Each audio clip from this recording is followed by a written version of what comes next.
नमस्कार, मैं हूं आनंद और आप देख रहे हैं समाचार फॉर मीडिया का खास कार्यक्रम सफर कामयाबी का। और आज हमारे इस कार्यक्रम में हमारे मेहमान हैं वरिष्ठ पत्रकार सतीश कुमार सिंह जी।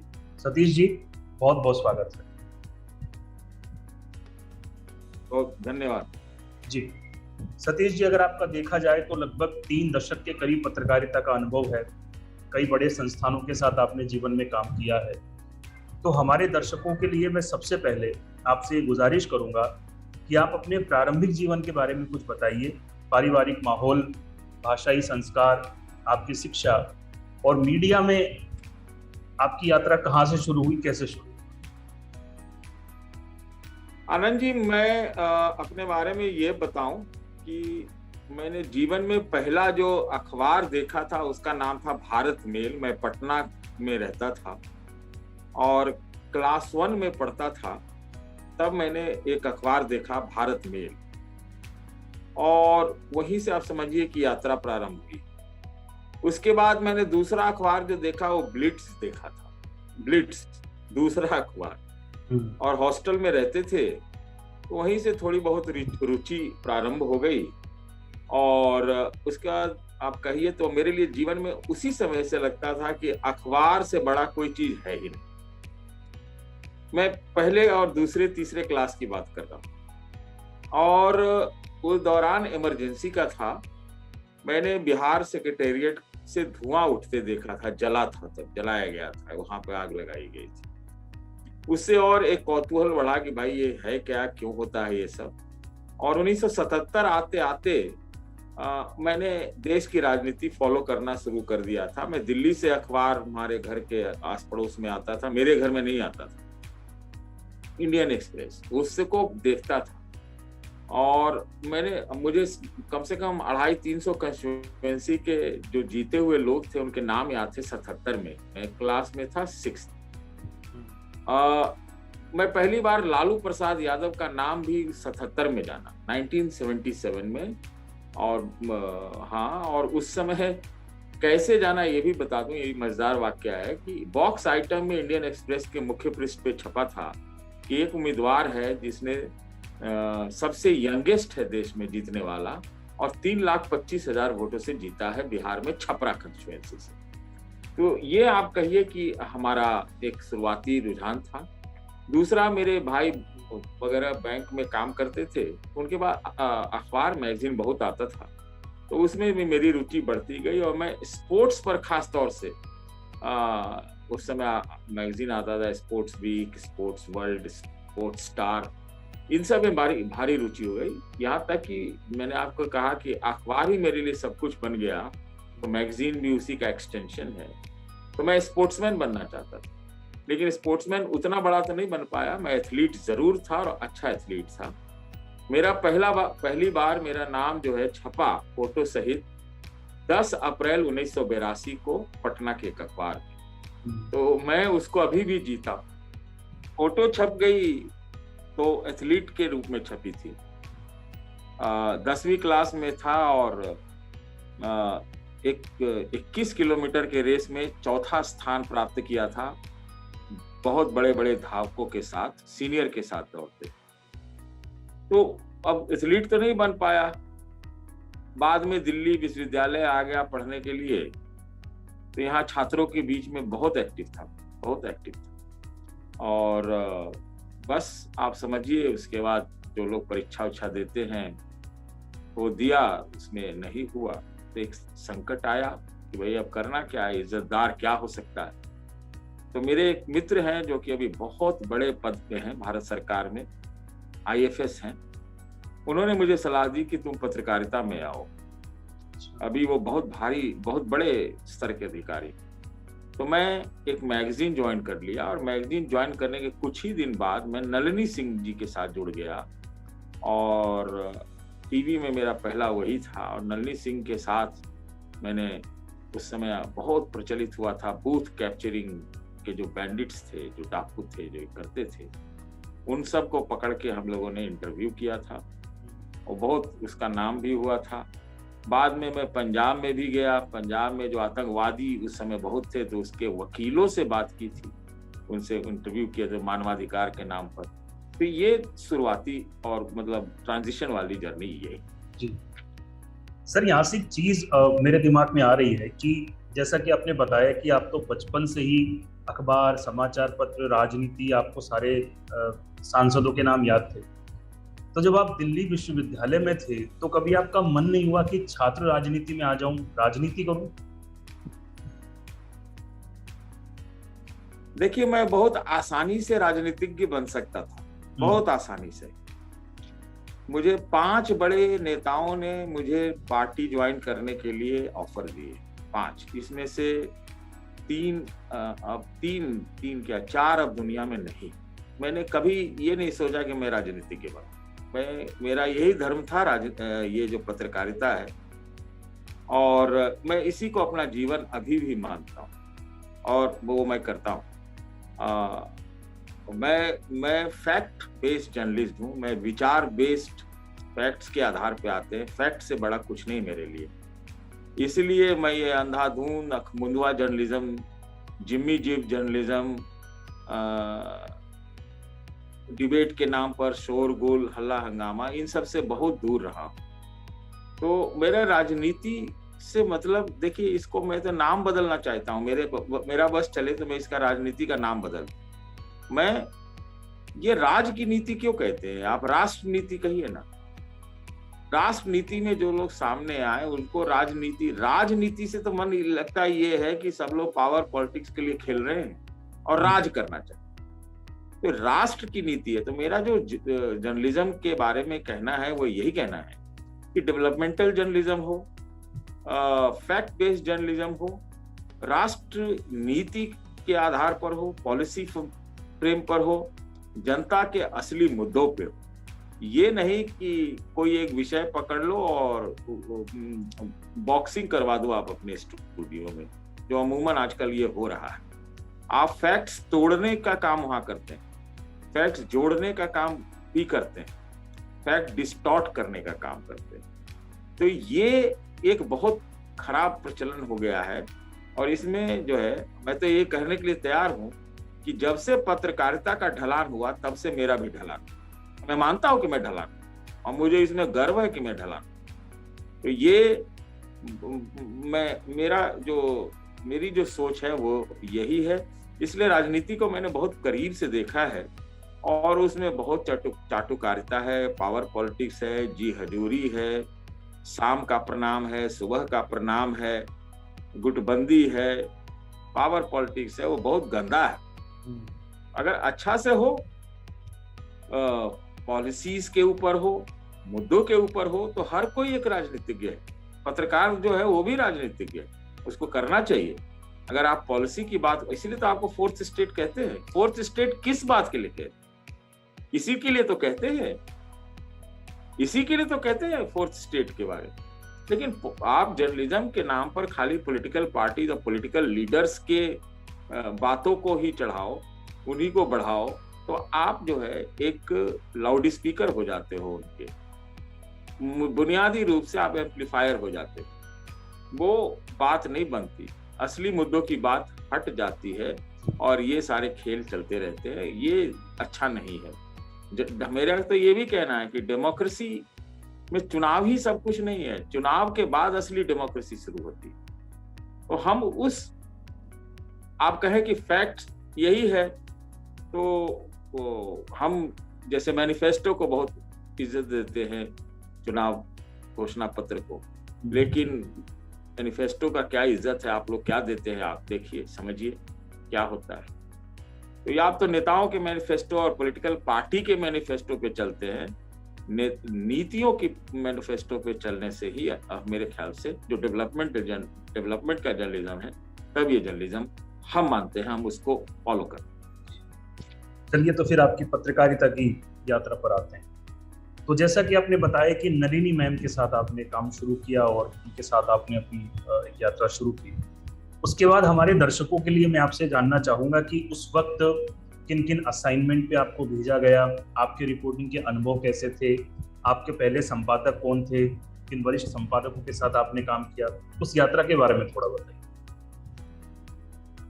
बहुत लंबी यात्रा है आनंद जी, नलिनी जी के साथ काम करने में मैं नेपथ्य में था, बैकग्राउंड में था। मैं उनकी मदद करता था।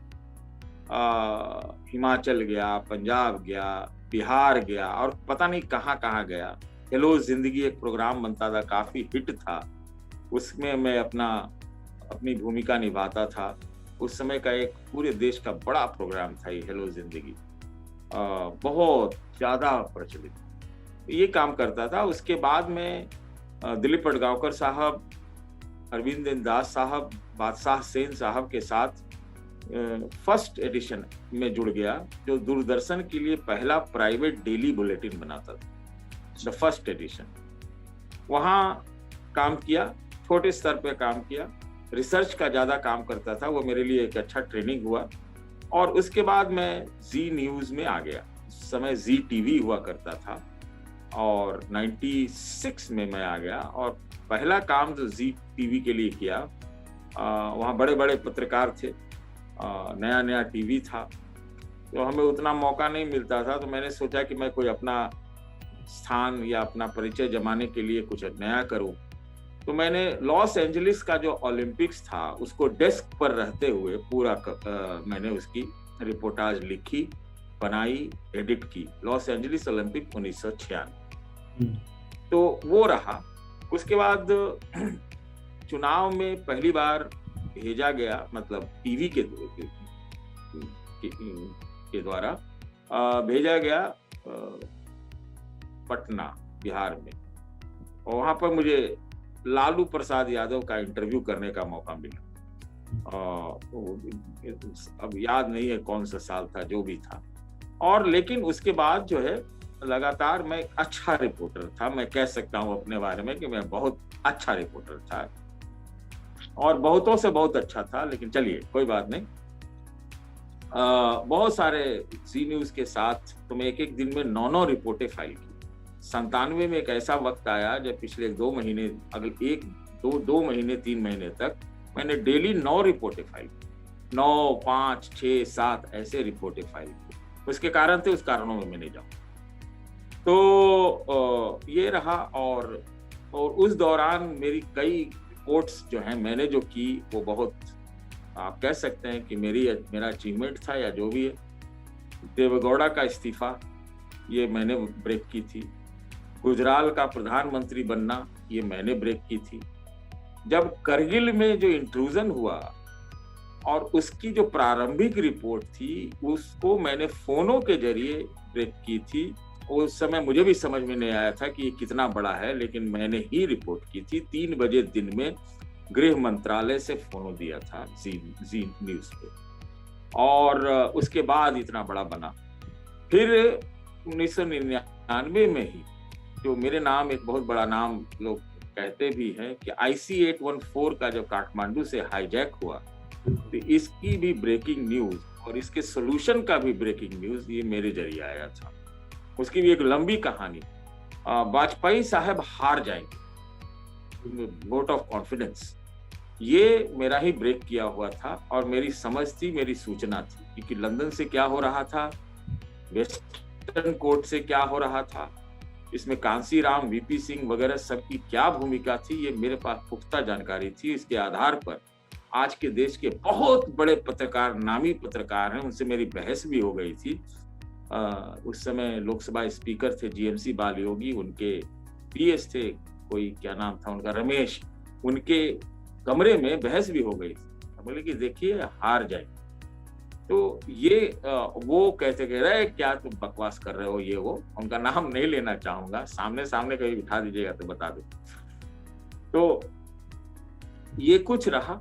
और इस दौरान मुझे 3-4 बार विदेश जाने का भी, मतलब ऐसे तो 28 देशों की यात्रा की असाइनमेंट पे, लेकिन 4 बार प्रधानमंत्रियों के साथ मैं उनके टूर में अमेरिका, वेस्ट इंडीज, ये आपका जर्मनी, कजाकिस्तान वगैरह वगैरह गया। जिसमें वाजपेयी जी के साथ 2 बार शामिल था और मनमोहन सिंह जी के साथ 1 बार 2009 में शामिल था। वही मेरी अंतिम विदेश यात्रा थी। तो इतना तो पैसा नहीं मेरे पास कि मैं अपने से जाऊं, तो उस समय सरकार ले जाती थी। तो चलो, ये तो यही था। तो बस आप ये कह सकते हैं। और दूसरी चीज अगर आप पूछे या मैं खुद ही बता दूं, चुनावों का प्रिडिक्शन करना, किसको कितनी सीटें कौन सरकार बनाएगा, ये मेरा एक हॉबी। और आज तक मैं बहुत प्रचलित या प्रचारित नहीं हूँ, लेकिन इतना मैं कह सकता हूँ कि जो लोग मुझे जानते हैं उसमें मैं, जो लोग मुझे जानते हैं उनके बीच जो भी मैंने प्रिडिक्शन किए हैं वो 99% सही निकली। याद से नहीं, 2004 से बता रहा हूँ, 2004, ध्यान रखिएगा मैं जो क्या बोल रहा हूँ, 2004। तो कभी भी मैं उसमें गलत नहीं होता। तो ये है हमारी छोटी सी यात्रा, आप ये कह सकते हैं। और अगर आप पूछेंगे तो मैं बताऊंगा।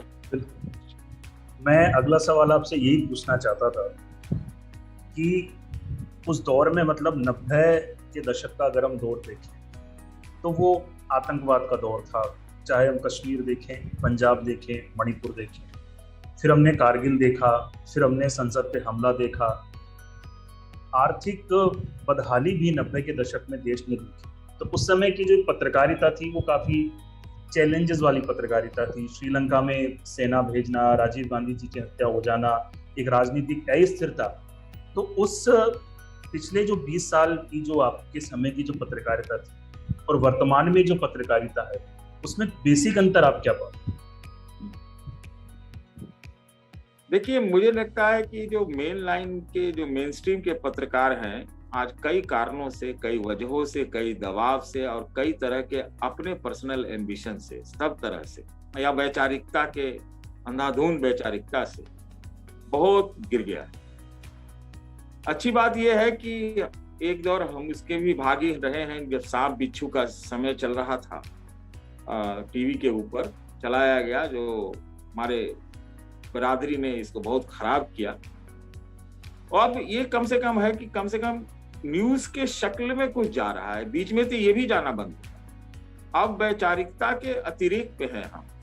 लेकिन पहले का आप देखिए तो ज्यादा ऑब्जेक्टिव था। वो अखबार, हम लोग तो चाहते, जब टीवी में, तो हम लोग चाहते थे कि न्यूज़पेपर को दबाना, क्योंकि हम टीवी वाले हैं तो हम इसको आगे ले जाएंगे टीवी को। लेकिन अंततः जो हम लोगों में कमी रही, उसके वजह से हम उनके न्यूज़पेपर के अनुयायी ही हो गए। हम कुछ नहीं कर, वो रेस हम हार गए बुरी तरह से, क्योंकि हम न्यूज को ही हम लोगों ने मिलके हरा दिया। तो ये आज और बुरा हो गया है। कम से कम हम इतना अच्छी बात ये कहेंगे कि चलो जी, बहुत सारे ऐसे भी चैनल थे जो खाली गंद मचाते थे, वो कम से कम न्यूज तो कर रहे हैं। भले ही आंख मूंद के कर रहे हैं, किसी का पक्ष लेके कर रहे हैं, फैक्ट्स डिस्टॉर्ट करने के लिए कर रहे हैं, फैक्ट्स को अपने ढंग से इंटरप्रेट करने के लिए कह रहे हैं। ये एक अच्छी चीज हुई है। और दूसरी चीज क्या हुई है कि जो पैरेलल मीडिया है, न्यू मीडिया है, उसमें तो हर आदमी आजकल पत्रकार हो गया देश का। ये एक बहुत बड़ा परिवर्तन पहले से हो चुका है। अब इसमें भी कमी आप रखेंगे, रहेगा, उनके भी अपने कुछ मोटिवेशन होंगे, अपने वेस्टेड इंटरेस्ट होंगे। लेकिन अगर हम गंगा में लाशें मिलती हैं तो आप हमें बताइए कि कहाँ से कोरोना के समय ये कहाँ से ये विजुअल आए। इस तरह की चीजें आपको लगातार मिलेंगी। और क्योंकि अब जगह जगह आपके उंगली में है दुनिया, उंगली पे, एक उंगली पे है। आप पत्रकार भी हैं और आप इंस्टेंट वर्ल्ड में हैं, तो आपके, तो ये एक चीज हुई है। और जो आपने मूल सवाल पूछा कि पहले के पत्रकार, ऐसा नहीं था कि उस समय भी वेस्टेड पत्रकार नहीं थे, वेस्टेड इंटरेस्ट वाले थे। उस समय भी पॉलिटिकल पार्टीज और नेता वगैरह अपना एक झुंड बनाते थे जो उनका समर्थन करे। ऐसा नहीं था कि नहीं था। लेकिन अब जो है ना, अब बहुत बहुत खराब हो गया है, एकदम बहुत खराब हो गया। फैक्ट्स को ही बदल देते। तो ये चीज बहुत खराब है। और पढ़े लिखे लोग ज्यादा होते थे आजकल, खास तौर से आप देखिए कि स्टडी नहीं होता, आइडियलिज्म भी होता था। स्टडी उतनी नहीं होती है। हाँ, स्टडी नहीं, रिसर्च नहीं होता, आइडिया नहीं होते, रिसर्च नहीं होता, खाली टीवी के चैनलों को भरा जाता है, अधिकतर यही। और इसी में जो कहते हैं ना कि अंधेरे में काना राजा वाला बात है, तो जो कुछ थोड़ा अच्छा कर लेता है तो अच्छा है, लेकिन आप एक देखिए ना, एक आध चैनल की साख में अभी भी कमी नहीं आई, एक आध अखबार जो है उसके साख में कोई कमी नहीं आई है। क्यों नहीं है? अब इसका सवाल अगर किसी को उत्तर मिल जाएगा तो समझ जाएगा कि पत्रकारिता के मानक क्या हैं। अब ये मैं नहीं मानता कि कोई दक्षिणपंथी अतिरेक कर रहा हो, तो उसका जवाब यह है कि हम आप दूसरे इस पे चले जाएं, दूसरे पॉइंट पे चले जाएं, आप उसका उल्टा ही आंख मूंद के विरोध करें। तो ये जो एक्सट्रीम की जो सो कॉल्ड जर्नलिज्म है, मैं इसको जर्नलिज्म कतई मानता ही नहीं। ये दोनों गलत है। पत्रकारों के लिए गलत है, पत्रकारिता के लिए गलत है, डेमोक्रेसी के लिए गलत है, और जो हमारी संवैधानिक व्यवस्था है उसके लिए तो बहुत ज्यादा गलत है। हम एक ऐसे दौर में जी रहे हैं जहां किसी इलाके में, किसी जिले में, किसी तहसील में एक सोशल मीडिया पर एक वीडियो वायरल होता है। किसी को नहीं पता कि उस वीडियो की सच्चाई क्या है, और उसके बाद इस तरीके से उसको वायरल किया जाता है, उसको सांप्रदायिक रंग दिया जाता है, उसमें पत्रकार भी शामिल होते हैं कि पूरे इलाके में धारा 144 लगानी पड़ती है।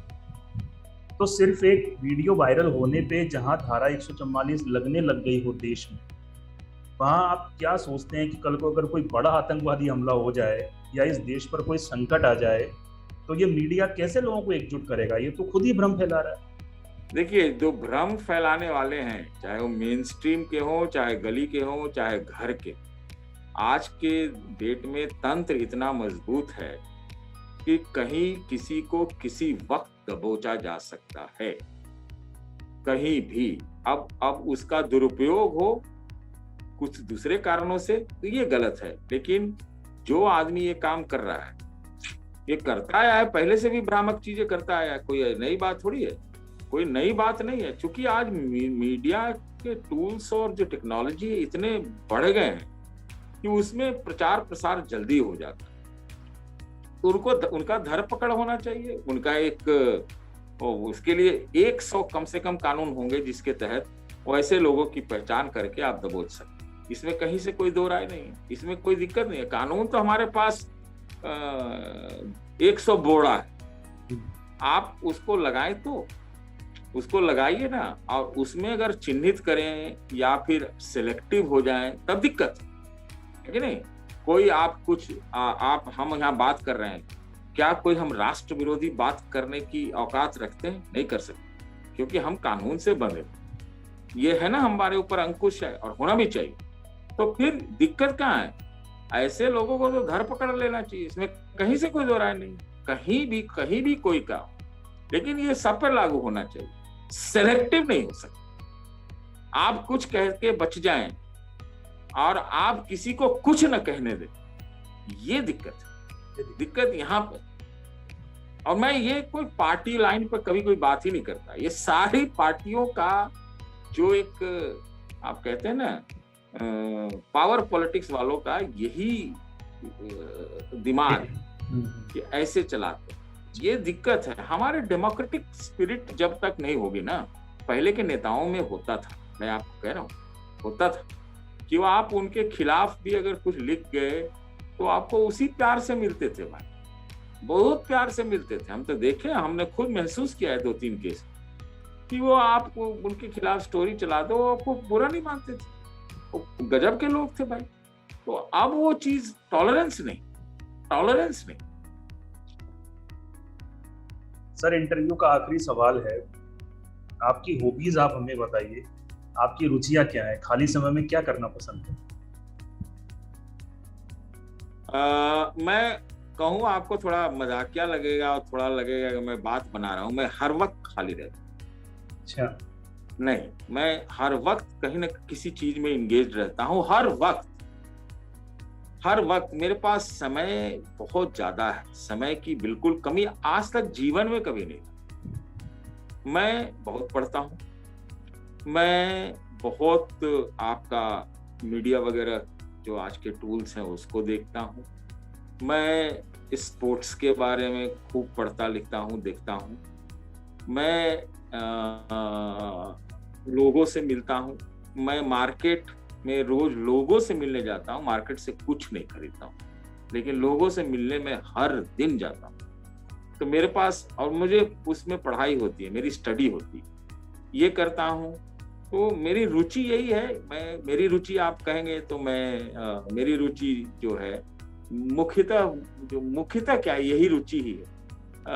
कैसे देश का डेवलपमेंट हो, व्यक्ति की आमदनी कैसे बढ़े, व्यक्ति को अवसर कैसे मिले, क्या हमारी स्ट्रेटजिक नीति चल रही है, क्या बड़ी ताकतें कर रही हैं, कहाँ हमारे को खतरा है, कहाँ से हम उसको कैसे क्या कर सकते हैं, सामाजिक उत्थान कैसे हो सकता है, मतलब रिजर्वेशन की पॉलिसी कैसी है, इससे क्या होगा, कास्ट, मैं इसी में रहता हूँ। कास्ट सेंसस से क्या होगा, कौन लोग करना चाहते हैं, कौन लोग नहीं कराना चाहते हैं, क्यों नहीं करना चाहते हैं, ये सारी चीजें कि इस नीति से क्या होगा, रोजगार की क्या स्थिति है, क्या वेल्थ क्रिएशन, मतलब मेरा यही है। और स्पोर्ट्स में अगर आइएगा तो मैं इसी ढंग से बात करूंगा कि हम क्यों पीछे रह गए स्पोर्ट्स में, हम क्यों अब आगे बढ़ रहे हैं, हम आगे कितना बढ़ेंगे, हम कैसे बढ़ सकते हैं। मेरे पास तो पूरी स्पोर्ट्स की नीति है, लेकिन कोई ले या पूछे तब तो नहीं पूछता। कोई बात नहीं, मैं इसी में सोच समझ के मस्त रह जाता हूँ।